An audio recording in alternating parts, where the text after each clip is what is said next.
Welcome into the sit down. Today we have a very special guest with us, junior wide receiver from the Virginia Tech Hokies, big play threat extraordinaire, coming back from a knee injury last season, but looking and poised to have a great season. There is so much more to Tucker than just football, though. Has a really strong root in his faith and does a bunch of stuff outdoors. Really excited to talk about all of that and more. So, Tucker, first off, man, thanks for sitting down with us. How's the body feeling these days, especially coming back from that injury? Yes, sir. Thanks for having me. It's been awesome. It's really cool because people keep asking me that, and honestly, I feel better now than I felt before my injury. So it's really cool just to be able to see all the hard work and recovery and all that pay off. And we're a few days into camp now, and I feel literally the best that I've ever felt in my entire career. So I'm really excited. Yeah, having to sit out for a year and kind of take a step back from things, how did that change your perspective going into this season? Yes, sir. Um, it's crazy because, obviously, I think, everyone on this team, they love football and everyone that plays it at this level, you have to love it to be able to play it at this level because of what it requires out of you. Not just, games are the fun part, but the year-round training, all that. And so for me, in my sophomore year, I had a lot of small like nicks and bruises that really made it hard for me to play through that year just because of nothing that was a serious injury, but I just kept getting beat up a little bit. And then going into that spring ball, which was when I ended up hurting my knee, I was really struggling with some small things physically. And when you're going through that and you're playing through pain, it's really hard to just enjoy the game and really have fun. And even though I was still trying to do that, it was really hard. And so having the game actually be taken away for a period of time, it completely changed the way that I see the game of football, and it completely renewed my like all of my love for the game. I couldn't be more happy. I think if you watched one practice or even one series of practice right now, you would be like, yeah, that's the happiest dude on the field. Like I couldn't be more happy just to be able to play football again. And so I think you can kind of see that already in the way that I've been playing in fall camp and just the way that I'm trying to radiate, that type of mentality of, dude, we're out here, we get to play football. It's finally football season. We've been training the entire year. Like it's time to play football. And even more so for me sitting out, like it's been a long time since I played. And so I couldn't be more happy. Like the joy of the game for me right now is at the peak of what it's ever been. And so I'm so thankful for that. That means a lot for me to be able to go out there and just actually enjoy playing football. And it's not easy. Like what we're going through right now, it's a grind. Like obviously it's fall camp, it's every day, the entire day. But like I genuinely have so much joy coming to the facility and coming to work every day. Like there's nothing that makes me more excited to wake up right now than to come in here and be able to play football and play with this group of guys that we have right now. So I'm excited. Yeah, absolutely. And so let's kind of backtrack just a little bit. Tell us like where you grew up and kind of how you found football and what led you to ultimately choosing to be a wide receiver and just kind of your journey to get to VT. Yes, sir. Yeah, man, it's really, it could be an hour long story, which is crazy, but like I can really, shorten it down and put it in a long story short. I grew up in a really small town, like 1,500 people. Like we didn't go around anywhere in town and not know pretty much every single person we saw. And so I'm from like a really small town mentality. My parents both were Division I athletes and just super hard workers. So I got to see the competitive nature and side of that from them, and knew I always wanted to be an athlete and hopefully play at some level in college, whether it was basketball or football. And so I grew up playing every sport that I possibly could, loved it. When I got into high school, I was at, again, a really small school, and so I had to play quarterback. And then when COVID happened, my way of getting recruited was going to be to go to camps as a receiver and get recruited as a receiver. But that ended up getting shut down during COVID. So I transferred to a private boarding school in North Georgia. And even though it was a boarding school, we couldn't pay the full price. So I actually drove like an hour and 20 minutes every day. But I was confident that if I did that, it would be worth it, and I'd play Division I and have a scholarship to play football. So made that sacrifice and transferred to that school, started playing receiver, and then had the opportunity to come here. And so it was pretty immediate that I understood the culture here and that it was a fit for me. And so I knew that I wanted to be at Virginia Tech pretty early on, even though I had a full recruiting cycle. And then, yeah, got here and was still really just figuring out how to play receiver, but got the opportunity to get on the field as a specialist, as a returner, and then work my way into playing on offense. And so I couldn't be more thankful just to be here. I love it here. Like, this is my 4th year here. You don't see that very often anymore. And so, I'm really like, I'm a Hokie for sure. And I couldn't be more thankful to be here and to be part of this team, and trying to, rebuild it and, get it back to what it deserves, what the fans deserve, what we deserve as players, and all the hard work we put in, and as the coaches deserve it as well. So yeah, I'm happy to be here. It's awesome. Yeah, absolutely. And tell us about the recruiting process, because you came in at kind of a transitional period, and moving into the Brent Pry era, and he's kind of finding his footing as a head coach still, and you're coming in and finding your footing with him. So yeah, just kind of tell us about that whole process. Yeah, it's funny. We still talk about it a little bit. Me and my roommate. My roommate is Harrison St. Germain, so he's a tight end. We came in together in the same class, and there's only a handful of guys from that class that are still here, and we talk about it and joke about it even now, because when we got here, all like Coach Pry was just getting here. He had only been here for a few weeks when we arrived, and as well as all the other coaches. And so we talk about the difference between the way that we were kind of thrown into the program versus like freshmen now. They have like a, introductory period where they're getting used to everything and they lift by themselves. And, but we were, and it's not a bad thing. There was no really way to do it differently because everyone was still just getting here. We're trying to figure it out. But yeah, we were just pretty much like thrown in with all the other guys, which I think was really cool because it gave me an opportunity to just go ahead and, be surrounded by the team and not have to kind of be on our own for a little bit.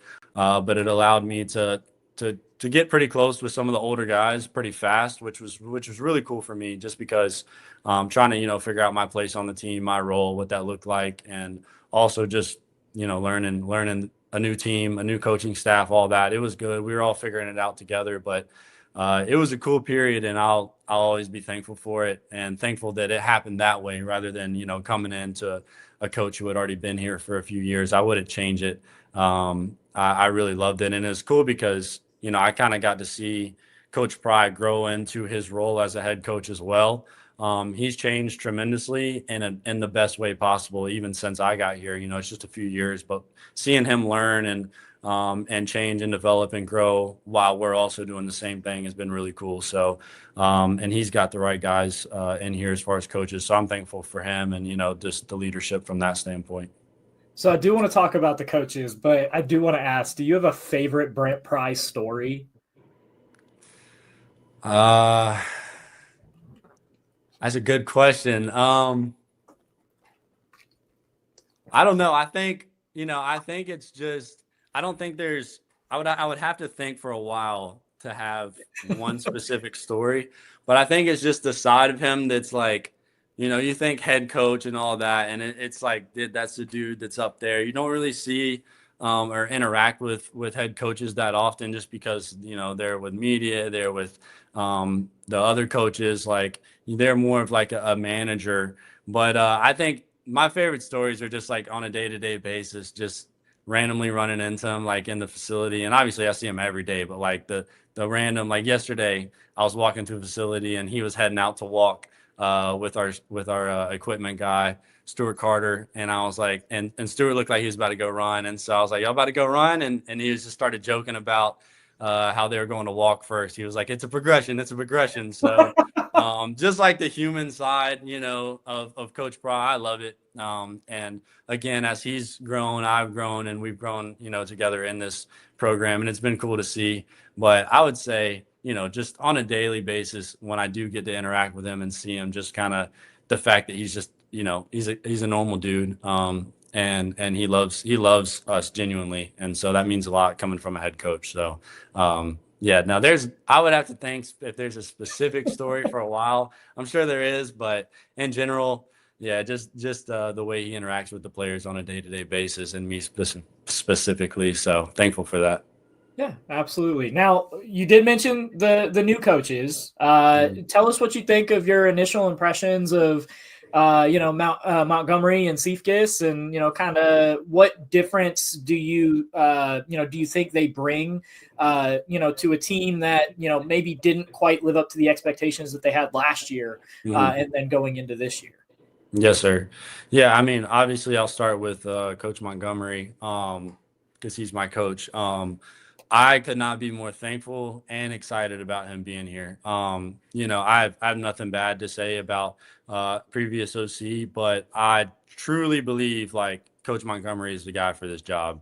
I couldn't be more excited about uh, him being here from an offensive perspective, but also just from a relational perspective. He's like a very good leader, and that you don't see that super often where you have like a really good leader as well as a good coach. That's a rare thing, and even though we have like really good coaches and Coach Pry's done a good job of finding those guys, that's not a normal thing throughout other programs. Even though I have a lot of friends who play other places, and that's not really a normal thing. And so he's done a phenomenal job, not only from the offensive side of things, but just a relational, a really good and healthy relational coach where he's not overly relational, but there's still that business side of it where he's our coach and we respect him. But I have not respected a coach, I don't think, in that way since I got here, as far as just being the head of the spear when it comes to the offensive unit. And so I'm super thankful that he's here from that standpoint. But also then I genuinely think that I don't make promises like we're going to win this many games, we're going to do this, but I genuinely believe that from an offensive perspective, it's going to be fun to watch. Like we're tempo all the time. We're moving. We're throwing the ball down the field. We're taking shots, and we've got some receivers that can run. And so, from my perspective, that gets me excited. Like I'm excited about that. We're only a few days into camp, and we're already throwing the ball down the field and using tempo a lot. And then Coach Cephas, he's doing a phenomenal job. Obviously, I don't have too much of an interaction with him, but I've had enough. And I even just talked to him last night, actually, once everything was over. He was asking me about how the first mini camp had gone. And I just told him that it was going well, and we had a good conversation. And it seems like in the same way Coach Montgomery is respected, he's the same type of dude as far as that goes. All those defensive guys I've talked to, they love him. And so I think it's cool because his mindset going into the game, and it's kind of both of them, both Coach Montgomery and Coach Cephas, they're not like super loud, just yelling all the time dudes, but they're like very smart. And when they speak, like we listen. You've got dudes a lot of times I feel like in college football that are loud and yell, but behind the scenes, like the players don't really respect them. These dudes are kind of the opposite way around. Like they aren't gonna go out of their way to just yell for no reason, but when they speak, like they're heard, and that's because of the respect that they have from the players. So super excited about both of them. Yeah, absolutely. Speaking of coaches and legendary coaches, one of the a couple seasons ago, you did get to wear the number 25 for the first time. Tell me what that was like and what it meant to wear Beamer's number. Yes, sir. Yeah, it's cool because not only am I kind of known as kind of like a special teams guy for my first few years here, but um, like that was really what got me on the field. As a freshman, my opportunity to play in a game came really because I was my freshman year, worn it my sophomore year, and then hopefully I'll get the opportunity to wear it again this year. It's an honor, and it means something around here, and especially with I think Coach Pry's staff. I know that there's been some other staffs where it wasn't as promoted and like held as a high honor, but I know for us it most definitely is. Like we don't take that lightly. We have a whole conversation about what number 25 means at the beginning of the season, and so I'm excited about continuing that legacy and continuing to play special teams this year and move forward in that. Now, I do have to ask, what's more fun, catching a touchdown pass or taking one back like you did against Georgia Tech? Yes, sir. Um, You know, I don't know. That's a tough one. I think it depends on what type of touchdown or what type of pass it is. You know, how far. Same thing with the punt return. You know, how far back you are, how many tackles you break, the moves you make in between that make the play look so nice. But what I will say is that I really haven't had like a deep touchdown pass in a Virginia Tech uniform yet, and so. Um, I'm excited about what that could look like this season. Hopefully that'll happen very soon. And so that's the plan. But yeah, no, I think at the end of the day, man, it's college football. A touchdown in any aspect of the game, there's nothing like it. Like the thrill that comes with that. It's very electric, especially when it's in Lane Stadium. Yeah, absolutely. Well, and I guess I should ask the obligatory, what do the fans mean to you? I mean, Virginia Tech is known for that. That's something that we're, absolutely famous for, Inner Sandman and all that fun stuff. What do the fans mean to you? Yes, sir. Oh man, it's for me from where I come from, again, it's really small town, but because it's really small town, it's a very tight-knit community. And in the same way in my entire town, but also in like my family's community and my church community, it's very tight-knit and it's very like a caring aspect of relational what that looks like relationally.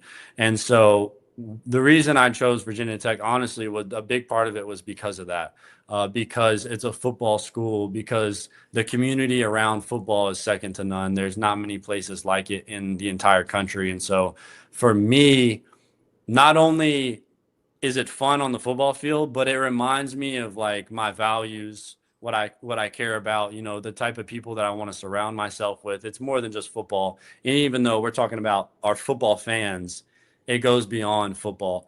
And so for me, that's very important. And I just love the aspect of that. And then at the end of the day, like you get in the Lane Stadium and like we've got an advantage. Like we're playing from a place of high ground, which is, there's not many stadiums in America that are like that. And so, yeah, no, I love it. It's electric. It's so fun. I couldn't be more thankful for the fans and the way that they welcome me and the way that I'm excited to go out there and hopefully, have some fun and just have some electric plays that spark the crowd. And that's what I love doing. So I'm excited about it. Yeah. Now, you mentioned your church community. You do wear the Son of the King eye black during every game. What role does faith play in your everyday life as an athlete and student and as a teammate? Yes, sir. Yeah, I think that for me, playing wise, it's always given me a freedom to play from a stance of football is great and I love it, but it's not the man that I am. It opens up that door for me to play freely because I know that at the end of the day, football and my performance on the football field isn't what defines me as a man. So that's awesome because that's a freeing thing, and I get to go have fun and play football. And obviously, like I want to do the best I possibly can. Like I'm a competitor. I want to win. I hate to lose. But at the end of the day, like I get to play freely because of that. And then off the field, it's given me awesome opportunities to interact with my teammates and lead in ways with FCA, Fellowship of Christian Athletes here at Virginia Tech, whether it's with all the sports or it's with just football and what that looks like on a day-to-day basis, leading Bible studies or having one-on-ones with my teammates. And there's that aspect of it. And then I would say the biggest one recently for me was just having the sport taken away from me, always saying football is not my identity, but always having football while I've said that, and it finally got taken away from me because of that injury for the past year. And so I finally got to kind of like see, oh, well, can I live out what I've been preaching for the past, however many years. And so it was awesome to see the way that God used that time again to renew my love of the game, but also just to confirm that my identity isn't in football and I get to have, life outside of football. And that is, the man that I am and my relationship with God. All right. All right. So we are getting kind of crunched for time. So we're going to go ahead and speed fast to the lightning round. You ready? I'm going to just shoot Yes, these sir. at you. Give me Oh the first boy. answer that comes to your mind. All right. Okay. Top song in your pregame playlist. Oh boy. I started listening. I usually don't listen to rock, but I started listening to like Thunderstruck and stuff like that. Just a little metal to get me going. Just a little something. And other than that, I listen to kind of calmer stuff. I try to stay locked in and kind of at peace until the game actually starts. Yeah, absolutely. Favorite uniform combo. I love all maroon. I love all maroon. All right. If you had to pick one of the three big NC like North Carolina schools, whether that be the Tar Heels, Wolfpack, Duke, any of those, what would you pick? One of those to play football or just in general? In general. I'm gonna go NC State. I feel like it has more of a kind of feel of where I'm from, like good old boy kind of feel to it. So No, that's fair. Your go-to Chipotle order. I know that's a big thing for you. it is. It is a big thing. I rock with the. I actually go with the burrito. I used to go bowls, but I go burrito now. Just white rice, beans, chicken, double chicken, queso, pico, all the good stuff on it. All right, and then last but not least, we'll finish it out. What's your favorite fishing spot near Blacksburg? Honestly, I would say on just going to the river. I love I fish some ponds and stuff like that around here, but I do love going to the river, just seeing the water move. It's something peaceful about it. I love being around rivers. I kind of grew up around fishing creeks and rivers, so I love that aspect of it. And so just going to the New River or any river around here, even if I don't catch a lot, it's just a mental reset. Yeah, absolutely. Well, thank you, Tucker, so much for coming on the show. I really appreciate it. It really does mean a lot to me, and I'm really glad that you're my first Virginia Tech Hokie that I've had on the show. It's Yes, pretty cool. sir. That's awesome. Yeah, I appreciate that. Thank you for having me. It means a lot, and I couldn't be more thankful for the opportunity. All right.